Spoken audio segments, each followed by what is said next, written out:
Lalu berkata orang ramai, takkan kami nak bercakap dengan bayi yang baru dilahirkan? Nabi Sayyidatuna Maryam tak jawab. Kemudian Isa pun bercakap ketika itu. Baru lahir guys, sudah bisa ngomong. Nabi Isa bercakap, Inni Abdullah, sesungguhnya aku ialah hamba Allah.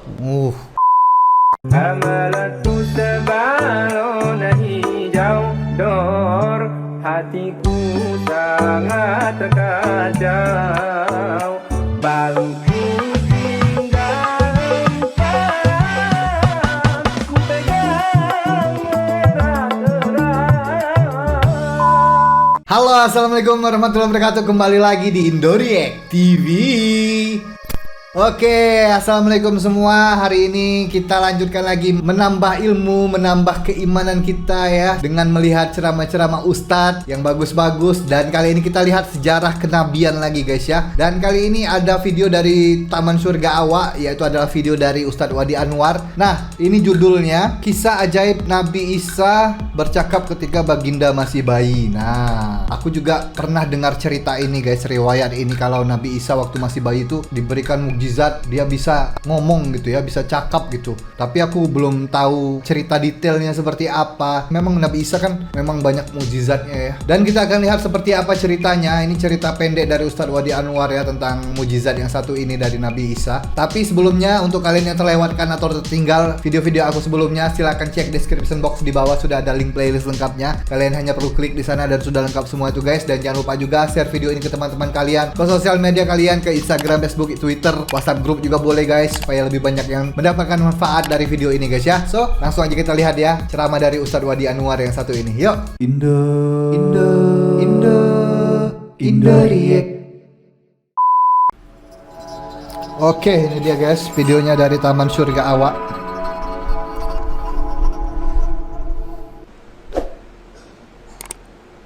Sehingga pada satu hari Jibril datang dengan rupa paras manusia.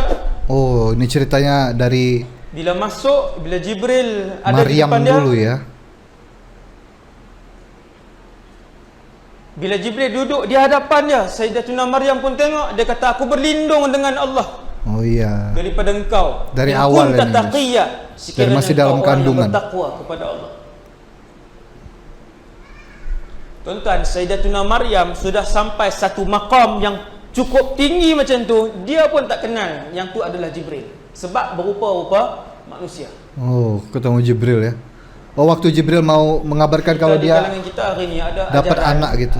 Ajaran sesat lah, dengan tok guru apa semua duduk dalam rumah, no? Bukan sampai tahap Sayyidatuna Maryam, bahkan apa nama ni, Jibril, Mikail, Israfil duk main zikir dengan depa. Kan punya hebat. Sayyidatuna Maryam tak kenal itu sahih. Tak kenal itu adalah Jibril, sehingga dia sebut, aku berlindung dengan Allah daripada engkau, sekiranya engkau seorang yang bertakwa. Sebab dia itu lelaki. Dia duduk dalam bilik. Maka Jibril pun sebut, ana Jibril, aku Jibril, li'ahaba laki ghulaman, untuk bawa kepada kamu satu berita bahawa kamu akan mengandungkan anak. Nah iya. Tuan-tuan bayang, satu orang wanita yang tidak pernah sentuh lelaki, tidak pernah disentuh oleh orang lelaki, nombor telefon pun tak ada lah. Tak pernah cek, tak pernah cakap, tak pernah mesej, tak pernah disentuh oleh lelaki, tiba-tiba nak mengandung. Macam mana dia nak beritahu umat orang kampung tu? Ya, betul-betul. Kandungan makin besar, makin lama makin besar, 9 bulan. Tengok kandungan dia. Lalu dia pun keluar daripada bilik ibadat tersebut. Tuan-tuan semua kena ada bilik ibadat. Siapa yang rumah besar tu buat satu bilik khas untuk sembahyang. Oh iya, musola. Jangan duk makan bihun sup pula dalam tu. Musola dalam bihun sup rumah. sat lagi lepak, main game, anak-anak masuk main game 2-3 orang, dia hilang barakah. Khusus untuk baca Quran, untuk zikir, munajat, menangis di hadapan Allah, qiyamul lail, bilik itu. Semua orang ada tuan, semua orang ada. Zaman sahabat dulu bila Nabi datang rumah, sahabat akan minta, ya Rasulullah, tolong solat di sini, aku nak jadikan ini tempat untuk aku ibadat. Nabi tanya di mana? Dia pun tunjuk, Nabi pun solat di situ. Ya jangan gede-gede aja rumah tapi nggak ada musola di dalamnya ya. Bikin musola dalam rumah tuh guys, kalau sudah gede rumahnya guys. Pasti banyak pahalanya, rezekinya pun banyak itu. Tempat Nabi solat, yang tu lah dia punya orang punya apa? Mihrab dia lah. Macam mihrab dia, tempat ibadat dia. Tuan-tuan, kalau ada tok guru datang masjid ke mana, tawarkan kat AJK, bagi tahu kat AJK, saya nak masak untuk makan. Sekali tuan guru habis ceramah, mai rumah saya. Kena bijak tuan. Tok guru yang besar lah. Kami ustaz kecil-kecilan je. Tuan-tuan guru yang alim, yang saleh, beritahu kat AJK, kan, tak apa, Tuan Haji, saya dengan keluarga nak sedia makan untuk tuan guru, makan di rumah saya. Bijak. Tok guru mai, tok guru boleh solat tak di bilik ni. Iya betul Tuan, juga. itu yang dilakukan oleh para sahabat dan semua orang-orang soleh sejak daripada Bani Israel. Saya cerita sikit. Maka Maryam pun keluar membawa kandungan dia pun pergi di sebatang pokok yang tidak berbuah. Air pun tak ada di kawasan tu.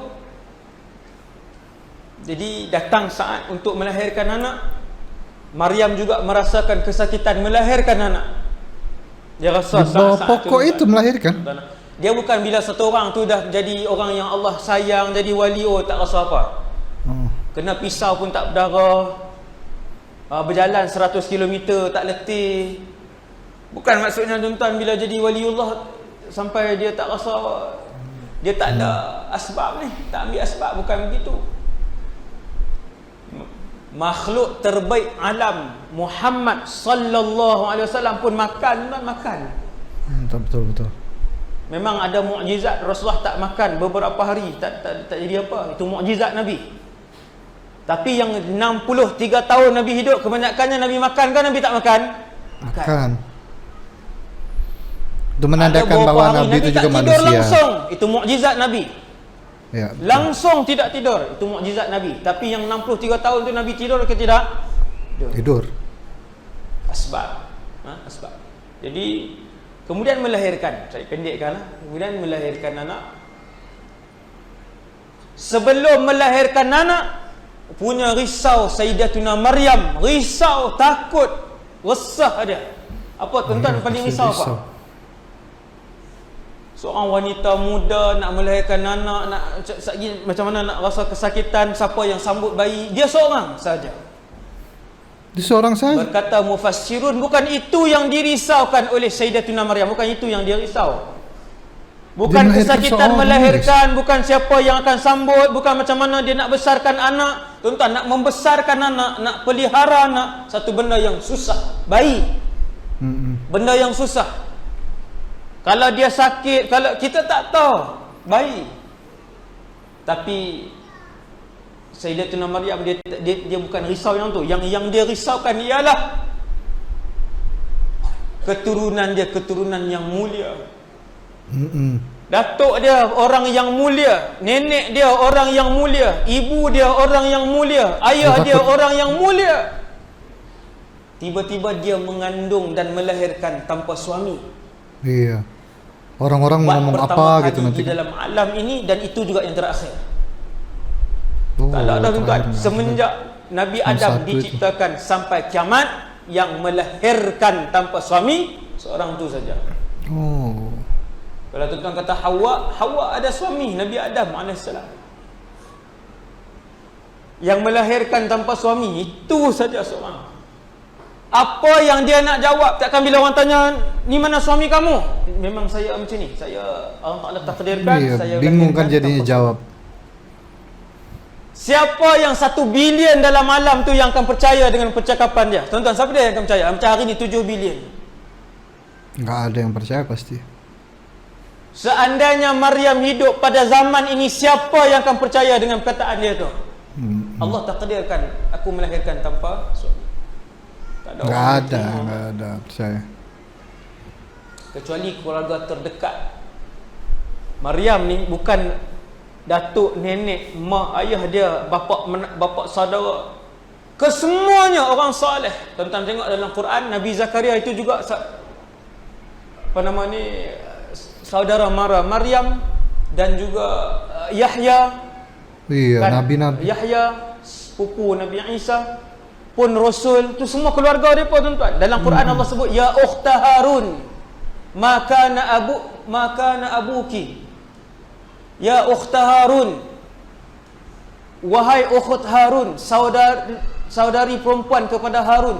Harun yang Allah sebut tu bukan Nabi Harun, tetapi adalah orang saleh yang merupakan saudara Maryam, juga orang saleh, sehingga Allah sebut nama dia di dalam Al-Quran, Harun itu. Bukan Harun. Tentang buka Quran selepas ni cerita Sayyidatuna Maryam ya ukhta Harun. Harun tu bukan Nabi Harun. Tapi kalau nggak salah Ustadz Auni Muhammad kemarin bilang Harun itu Nabi Harun ya. Kalau nggak salah ya, aku lupa ingat. Tapi bukan, kata Ustadz Wadi Anwar, bukan Nabi Harun itu. Tapi orang soleh. Semua Bani Israel kenal dengan keluarga Maryam, keluarga yang baik, keluarga yang saleh. Bila Sayyidatuna Maryam bawa kandungan dia, Allah ilhamkan kepada beliau untuk tidak bercakap dan tunjukkan kepada anak bayi yang dia bawa tu untuk bercakap. Dia tak payah cakap, tunjuk kepada bayi tersebut, iaitu langsung Nabi Isa yang Nabi bercakap. Isa ibn Maryam. Maka bila dah sampai dekat orang kampung apa semua, sampai ke orang kampung, tengok dia pun pegang. Orang kampung pun tanya, wahai Maryam, ini anak siapa? Anak saya. Wahai Maryam, ibu kamu orang baik? Tuan-tuan, dia tak tanyalah. Orang ramai biasa. Iya. Dah seorang datang, 2 orang, 3 orang datang, wahai Maryam, anak siapa? Anak saya. Wahai Maryam, keturunan kamu keturunan yang elok. Datang lagi yang lain, wahai Maryam, tak ada seorang pun di kalangan keturunan kamu yang berzina. Terus lemparkan tuduhan waktu tu.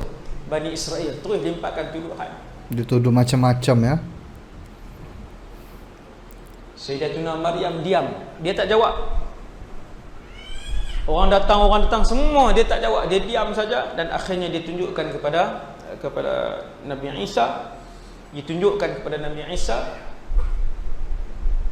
Lalu berkata orang ramai, takkan kami nak bercakap dengan bayi yang baru dilahirkan?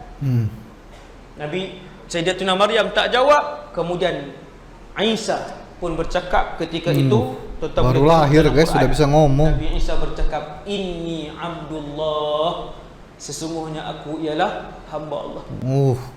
Tangan dia macam tu.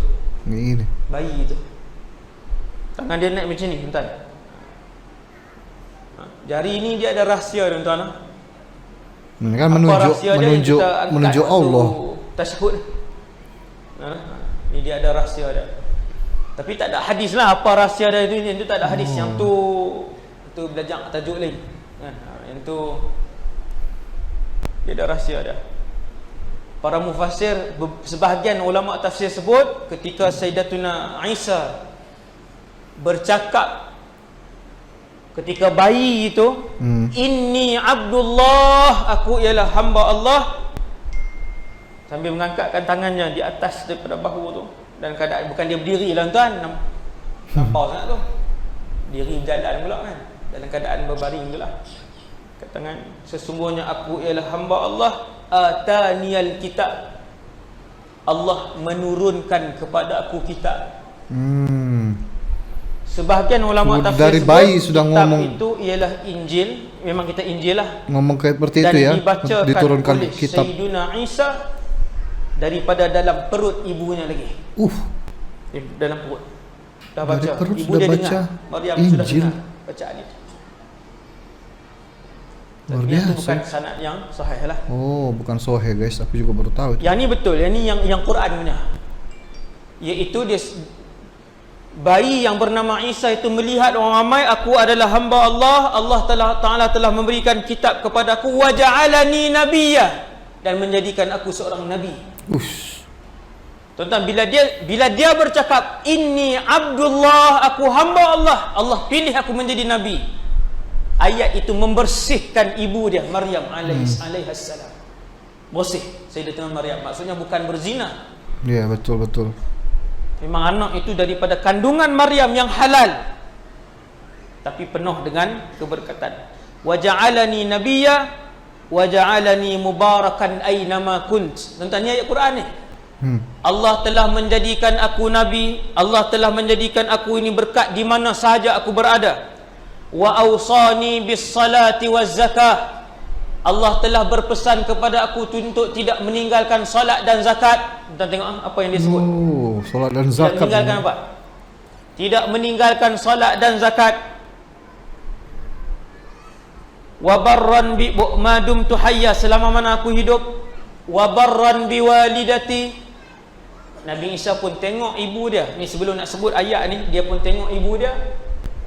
Dia pun sebut wa barran bi walidati, Allah berpesan untuk aku taat dan patuh dengan ibuku. Walidah tu ibu, walid ayah.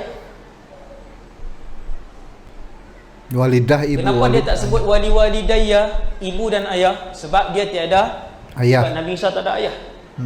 Sebab tu perkataan Nabi Isa ketika itu, Allah berpesan wa barran bi walidati, dia tengok mak dia, dia sebut dan Allah berpesan untuk aku mentaati ibu aku. Sonok ada ibu dia. Allahu Akbar. Tuan jangan faham ayat ni, maksudnya kena taat mak tu je, bukan. Yang ni sebab Nabi Isa hanya ada ibu. Walam yaj'alni jabbaran syaqiyya, Allah tidak menjadikan aku keras dan terhina. Tidak. Wassalamu alayya yawma wulidtu, kesejahteraanlah ke atas aku hari aku dilahirkan. Wa yawma amutu, hari aku dimatikan. Wa yawma ub'atsu hayya, dan kesejahteraanlah ke atas aku hari aku dibangkitkan di mahsyar. Oke, habis guys. Ya, walaupun pendek tapi lumayan keren ya. Bagus ceritanya guys. Ternyata semenjak dari dalam kandungan Nabi Isa sudah baca kitab ya. Dia sudah baca dari kandungan, luar biasa betul ya guys. Setelah lahir dia bisa ngomong gitu supaya untuk membersihkan nama Maryam tadi guys, supaya nggak banyak fitnah gitu ya terhadap dia kan. Terus beliau juga, Nabi Isa juga bilang kalau dia itu adalah nabi dan akan diturunkan kitab kepada dia gitu kan. Luar biasa ya, Nabi Isa ini memang banyak banget mukjizatnya, luar biasa memang. Ya mantap, untuk ceramah ini kita jadi tambah ilmu lagi, kita jadi lebih tahu lagi ya. Bagus banget, dan semoga juga video ini memberikan manfaat juga untuk teman-teman semua yang sudah menonton video ini. Dan besok kita lihat lagi ceramah-ceramah Ustadz yang lainnya. Jadi tungguin aja video aku besok. Dan jangan lupa juga share video ini ke teman-teman kalian ke Facebook, Instagram, Twitter, dan WhatsApp group juga boleh, supaya lebih banyak yang tahu dengan video ini ya, supaya lebih banyak yang mendapatkan manfaat dari video ini. Dan itu aja untuk video kalian, cukup sampai di sini aja. Sampai ketemu lagi selanjutnya. Mohon maaf kalau aku ada salah-salah kata, dan terima kasih untuk teman-teman yang sudah menonton video ini. Terima kasih untuk teman-teman yang sudah subscribe untuk channel ini. Dan akhir kata, peace dan respect from Indonesia. Ciao. Sayonara, sayonara, sampai berjumpa lagi.